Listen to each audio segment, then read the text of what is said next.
Bonjour à tous et à toutes. Mon nom est Éric Lantier et je suis ici pour vous parler du Dieu relationnel. Et oui, on est dans la Genèse. On termine le chapitre 7. Et on parle de quoi? On parle du Dieu relationnel, évidemment. Mais vous allez voir que c'est très encourageant aujourd'hui. Parce que imaginez que vous êtes enfermé dans une arche pendant plus d'un an avec votre famille pendant que le monde extérieur disparaît sous les eaux. Écoutez, c'est une scène catastrophique. Premièrement, vous voyez peut-être des gens avec qui vous avez eu du plaisir, du bon temps, vous avez eu de bonnes conversations.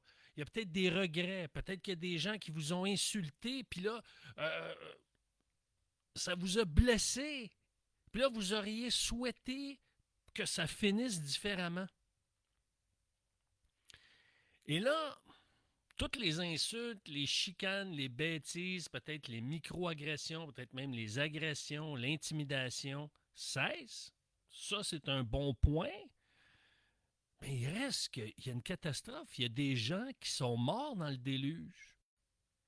Et ça marque. Ça marque. Tu sais, peut-être de voir quelqu'un qui crie à l'aide, puis vous le voyez au loin, puis là, il crie « Viens me sauver, viens me sauver », mais il est trop tard, la porte est fermée. C'est vraiment dramatique.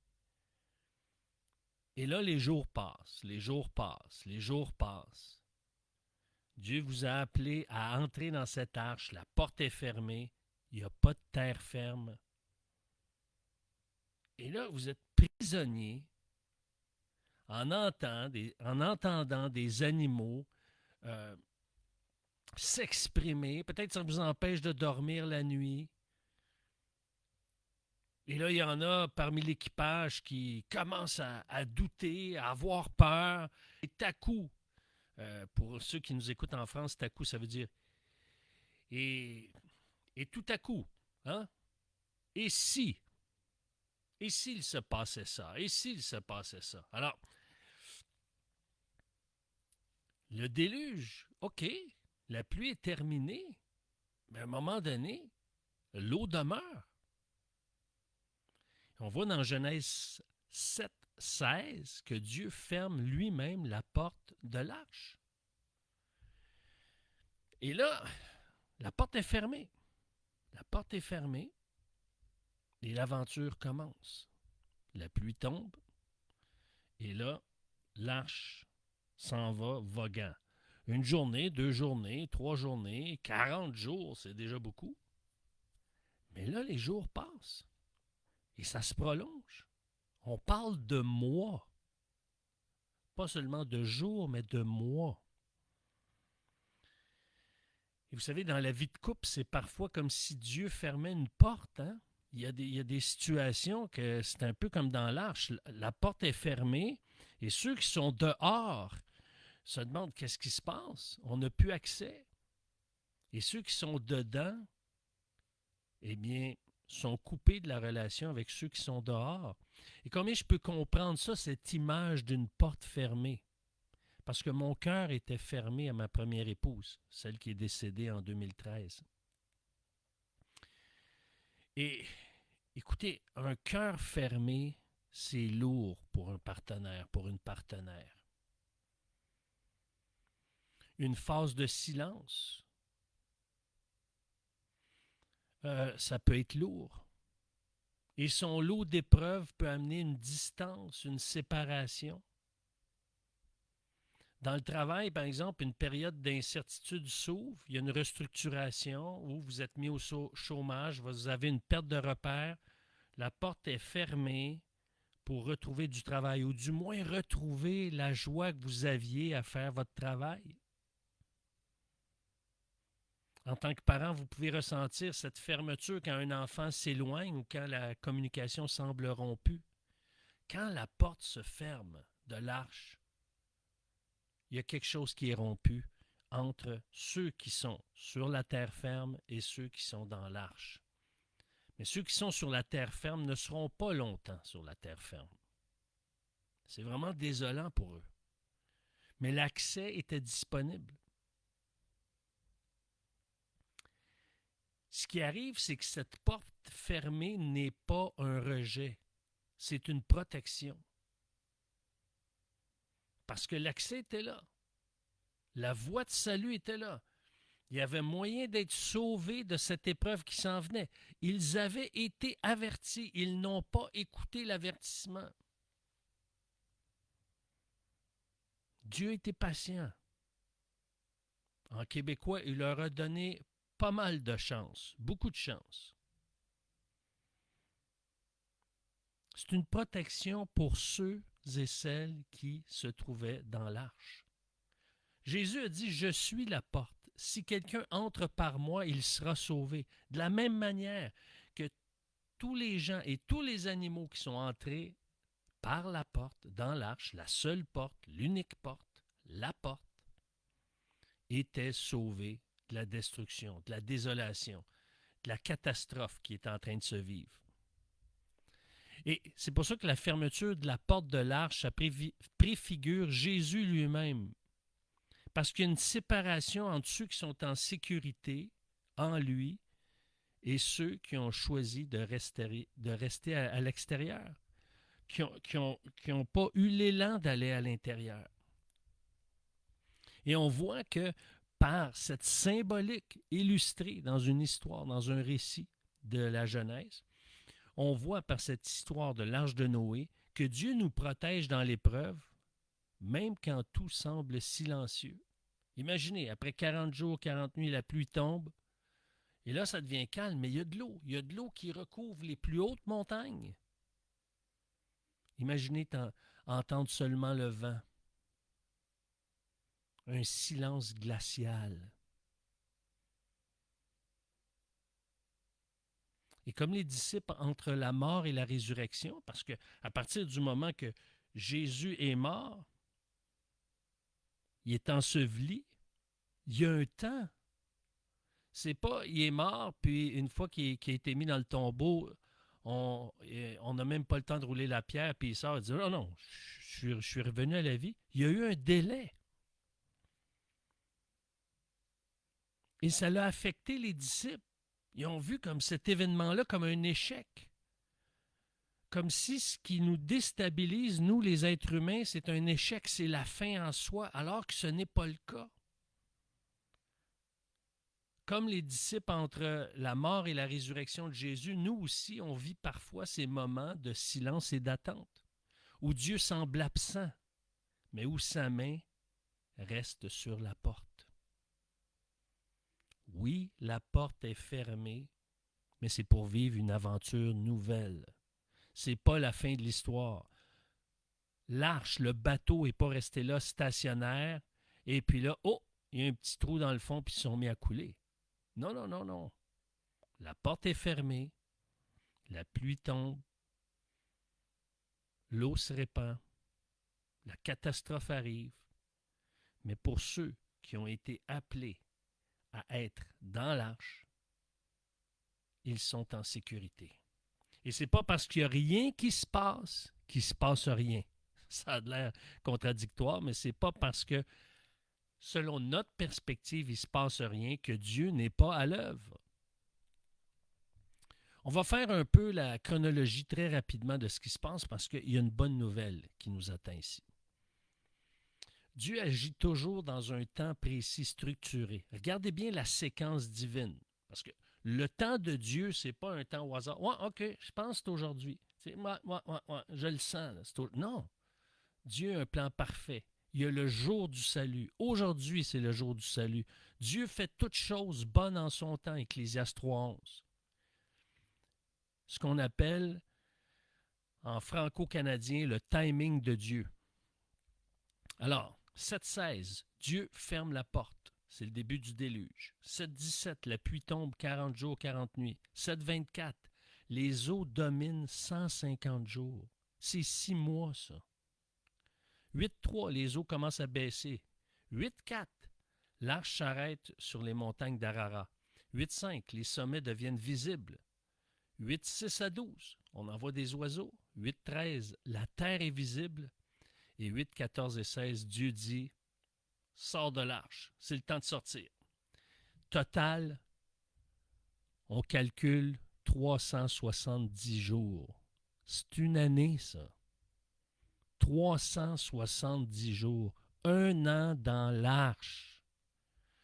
Écoutez, on parle de comme si on était entré en juin 2024, on est en juin 2025. Il s'en est passé. Essayez de repenser à tout ce que vous avez vécu depuis juin 2024. C'est long. Jésus, dans Marc 1,15 dit « Le temps est accompli, le royaume de Dieu est proche ». Dieu agit toujours au bon moment et il nous apprend à attendre. Dans la génération de l'instantané, écoutez, il y a un discours en Chine, un discours en Ukraine, un discours en Australie, on l'entend simultanément. On est dans l'instantané. Vous envoyez un courriel ou un texto à quelqu'un, un mémo, et bing, une seconde après, vous entendez le bruit de réception.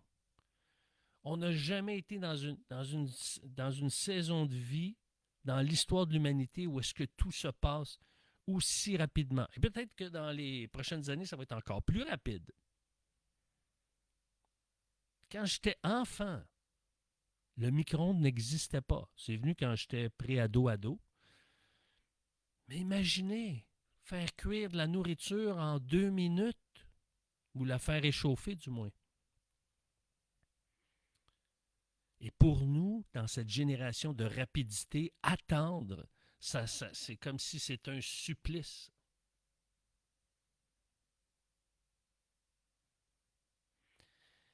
Et qu'est-ce que ça produit, ça, le fait qu'on a de la difficulté à attendre? Bien, quand il y a une crise conjugale où la guérison ne vient pas tout de suite, alors qu'on a demandé pardon, on a reconnu nos torts, bien, parfois, ça peut prendre du temps avant que l'harmonie se réinstalle, la confiance se réinstalle. Ou quand on aspire à un changement professionnel où chaque étape semble lente. Mais Dieu, lui, n'a pas changé. C'est pas celui qui va précipiter les choses. Ah oui, des fois, il va nous faire une surprise spontanée. Oui, ça arrive. Mais Dieu a le sens du temps, du timing. Et la bonne nouvelle, c'est qu'il ne nous oubliera pas et il ne nous oublie jamais. C'est ce qu'on voit au chapitre 8. Parce qu'il y a un tournant bouleversant. Après 150 jours dans l'arche, qu'est-ce qui arrive? Un petit bout de phrase. Mais Dieu se souvint de Noé. Dans le texte original, puis on voit même, si vous lisez la suite du verset 1 du chapitre 8, il se souvient, il se souvient des animaux aussi. Et dans le texte original, le mot traduit par souvint, ça ne veut pas dire penser vaguement à quelqu'un, ça veut dire agir pour quelqu'un. C'est ce que Dieu fait en Jésus. Il ne s'est pas contenté de nous aimer de loin. Il est venu, il a agi, il a souffert, il a sauvé, il a pris soin. Et Dieu envoie le vent pour faire baisser les eaux. Et c'est le même mot pour le Saint-Esprit que Dieu promet à ses disciples dans Jean 14, 26. Jean 14, 26. Parce que dans l'original, l'esprit et le vent, c'est le même mot qu'on utilise. Il va varier selon le contexte. Et ce vent-là apaise, transforme et renouvelle. Et la colombe revient avec une feuille d'olivier, signe de paix, de vie nouvelle. Comme lors du baptême de Jésus, il y a une colombe qui descend, symbole d'une nouvelle ère de grâce, comme on voit dans Matthieu 3,16. Matthieu 3,16. Et toi aussi, tu as peut-être vécu ce moment où il y a eu un renouveau. Un message de paix après une dispute, un appel d'un recruteur après des mois de silence, ou quelqu'un qui t'appelle et dit hey, j'ai pensé à toi pour tel projet, tel emploi, un mot doux de ton enfant après une période de conflit. Ça m'a tellement touché parce que on a un projet, ma fille et moi. On va collaborer ensemble dans un projet. J'aurais jamais pensé ça, qu'on vivrait une telle complicité. Et parfois, c'est un petit signal qui change tout, comme ce verset-là. Et Dieu se souvint de Noé. C'est incroyable. Il s'en est souvenu. Et parce qu'il s'en est souvenu, il a agi, il a été conforme à ses promesses, à l'alliance qu'il a voulu établir. Se rappeler que Dieu ne nous a pas oubliés, ça fait toute la différence dans notre persévérance, dans la persévérance à laquelle il nous appelle et dans la persévérance dans laquelle il nous soutient. Parce que c'est lui qui nous aide à persévérer. C'est son œuvre, c'est son action qui nous garde à avancer. Et maintenant, quelle attitude on a dans cette persévérance-là? Là, ça peut faire toute la différence. Le 20e jour du 2e mois, Dieu dit à Noé de sortir. L'attente prend fin. Mais écoutez, il y a presque 2 mois avant qu'il sorte. Tu sais, quand l'arche s'arrête, et là, il y a presque 2 mois. Alors, c'est pas juste, écoutez, 150 jours. Là, après les 150 jours, l'eau commence à baisser. Et là, à un moment donné, oh, la terre ferme est là, on s'arrête. Et là, presque 2 mois plus tard, Dieu va dire à Noé de sortir. C'est délai après délai. Parce qu'une des grandes leçons de la vie, c'est d'apprendre à attendre. Et ça, dans notre génération, c'est difficile. Et c'est un peu ici, on peut faire des parallèles avec la résurrection. À un moment donné, il y a cette attente entre la mort et la résurrection, et Jésus sort du tombeau et ouvre la voie vers une vie nouvelle. Et comme Noé est envoyé pour repeupler la terre, Jésus envoie ses disciples. Allant, faites de toutes les nations des disciples. Matthieu 28, 19 et 20. Alors, dans ton quotidien, est-ce que cette histoire t'interpelle et t'incite ou t'inspire à rétablir le dialogue dans ton couple après une longue distance émotionnelle, relationnelle? Est-ce que ça t'appelle à retrouver confiance dans ta vocation professionnelle ou dans l'appel que Dieu t'a confié? Est-ce que ça t'amène à reprendre espoir dans ton rôle de parent avec tendresse et foi? En cherchant à rétablir la relation, en étant patient? Rappelle-toi que Jésus est la porte qui protège dans l'épreuve et qui sauve du danger. Et on peut le voir en disant, qu'est-ce qu'il est en train de faire? Il me semble que ça n'a pas de bon sens. Et ça, c'est marcher par la vue, par ce qui se passe, par qu'est-ce qu'on voit, parce qu'on ne voit pas ce qui se trame en arrière de la scène. Jésus est une espérance vivante. Et il envoie son esprit qui dissipe les eaux, qui renouvelle notre cœur. Il nous appelle à vivre une vie nouvelle basée sur l'espérance. Et c'est pour ça qu'en terminant, je crois que le Seigneur t'invite, toi qui es ici, à lui faire confiance. Même s'il ferme des portes. Et quand il ferme des portes, c'est pour te protéger, c'est parce qu'il t'aime. Mais il va ouvrir une porte au moment opportun. Et je t'invite à relire Genèse 7, le chapitre 7 et le chapitre 8, en méditant sur chaque étape comme un miroir de ta vie. Où est-ce que le Seigneur t'amène? Où est-ce que tu es? Parce que comme le dit Rich Bernstein, je ne peux pas savoir où est-ce que je m'en vais si je ne sais pas où est-ce que je suis. Où est-ce que je suis aujourd'hui? Et donc, je regarde en arrière le tracé de Dieu et ça m'a amené ici aujourd'hui. Où est-ce que ça pourrait m'amener demain?